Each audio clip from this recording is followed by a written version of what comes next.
Bonjour et bienvenue dans les coachings de Marmiton. Je suis Cécile et c'est moi votre coach.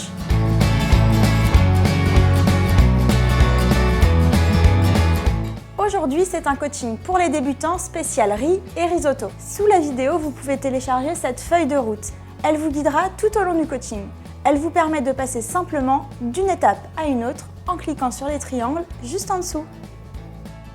Par exemple, si vous maîtrisez le riz pilaf mais que vous ne savez pas quoi faire de vos restes de riz, cliquez sur le triangle numéro 7. Pour bien choisir son riz, il faut déjà connaître les différentes variétés. La première est le riz long. Ensuite, il y a le riz long parfumé type riz basmati ou riz thaï, puis le riz rond et le riz gluant.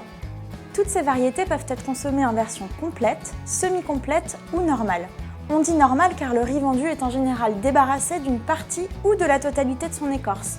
Mais après, c'est une question de goût. Côté quantité, prévoyez 60 à 70 grammes par personne. Une petite astuce, avant la cuisson, rincez le riz 3 ou 4 fois pour le débarrasser en partie de l'amidon, ça évitera qu'il ne colle trop. La cuisson à l'eau, c'est la cuisson la plus simple. Pour ça, il vous faut une casserole et de l'eau. Mais là, il y a deux écoles, la cuisson à la créole ou la cuisson asiatique. Pour la cuisson à la créole, on fait bouillir de l'eau salée à raison de 2 volumes d'eau pour un volume de riz. Quand ça bout, on verse le riz dans l'eau. On attend que ça bout à nouveau et on baisse le feu à feu doux. Au bout de 15 minutes, ça doit être cuit. N'hésitez pas à goûter, mais attention à ne pas vous brûler. Pour la cuisson à l'asiatique, on place le riz dans une casserole. On ajoute 1,5 fois son volume en eau. Petite astuce pour avoir la bonne proportion d'eau et de riz. Plongez votre doigt dans l'eau jusqu'à la surface du riz. L'eau doit arriver à une demi-phalange au-dessus. Attention, ne faites pas ça bien sûr quand c'est chaud. Puis on fait cuire à gros bouillon.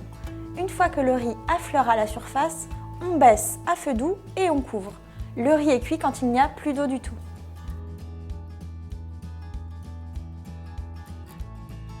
Pour parfumer le riz, il y a plusieurs méthodes. On peut ajouter un cube de bouillon à l'eau de cuisson, mais aussi des épices comme du curry, du curcuma ou encore des herbes aromatiques.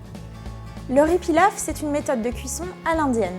Une fois votre riz rincé, faites-le revenir dans une bonne cuillère à soupe de matière grasse jusqu'à ce qu'il devienne translucide. Puis, vous ajoutez 2 fois son volume en eau et vous laissez cuire à couvert 10 à 15 minutes. Pour un bon risotto, on utilise du riz italien de type arborio ou carnaroli. On compte environ 60 g de riz par personne si c'est un accompagnement et 90 g si c'est un plat principal. Pour 4 personnes, il vous faut 250 g de riz, un oignon, un verre de vin blanc sec, un cube de bouillon et du parmesan. Première chose à faire, on prépare le bouillon. Pour ça, on prend une casserole dans laquelle on met 2 fois le volume du riz en eau, on ajoute le cube de bouillon, on mélange et c'est prêt.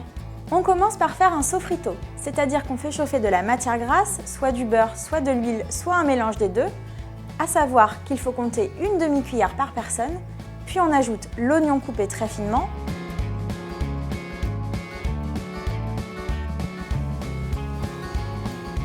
on ajoute ensuite le verre de vin blanc, on mélange bien et on ajoute le riz. On fait cuire en mélangeant jusqu'à ce qu'il devienne translucide. Puis on ajoute une louche de bouillon. On laisse mijoter en mélangeant. Une fois que le liquide est totalement absorbé, on ajoute une nouvelle louche et ce jusqu'à ce qu'il n'y ait plus de bouillon.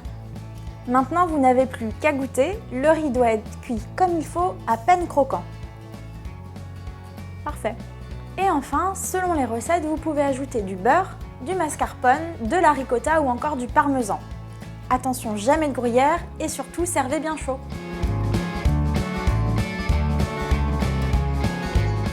Pour le riz au lait, il vous faut 1 litre de lait entier ou demi-écrémé, 100 g de riz rond, 50 g de sucre et une gousse de vanille. Petite astuce, avant de faire chauffer votre lait, déposez au fond de la casserole une cuillère à soupe d'eau. Cela évitera que votre lait accroche. Faites chauffer le lait lentement. Et pendant ce temps-là, fendez la gousse de vanille en deux, grattez l'intérieur avec la pointe d'un couteau et mettez les graines de la gousse dans le lait. Lorsque le lait est bouillant, on ajoute le sucre, puis le riz. On mélange bien et on baisse le feu. On mélange régulièrement pendant la cuisson qui dure environ 40 à 45 minutes. Une fois cuit, on retire du feu et le riz au lait va donc épaissir en refroidissant. Il vous reste du riz et vous ne savez pas quoi en faire. Plusieurs possibilités. La première, faire du riz frit, qu'on appelle aussi parfois le riz cantonais. Pour ça, vous faites chauffer dans une poêle un peu de matière grasse, puis vous ajoutez le reste de riz. Vous mettez des petits légumes cuits comme des petits pois, des carottes ou du chou-fleur.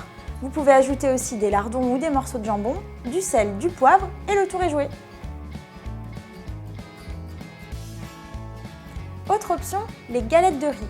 Pour ça, vous cassez 2 œufs dans un saladier, vous ajoutez le reste de riz, puis du sel, du poivre, une pointe de noix de muscade et vous pouvez aussi mettre du fromage râpé ou des herbes.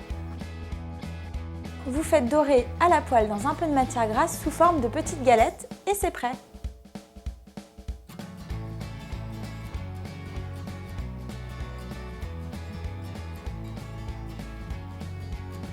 Et voilà, maintenant vous maîtrisez les bases du riz et du risotto.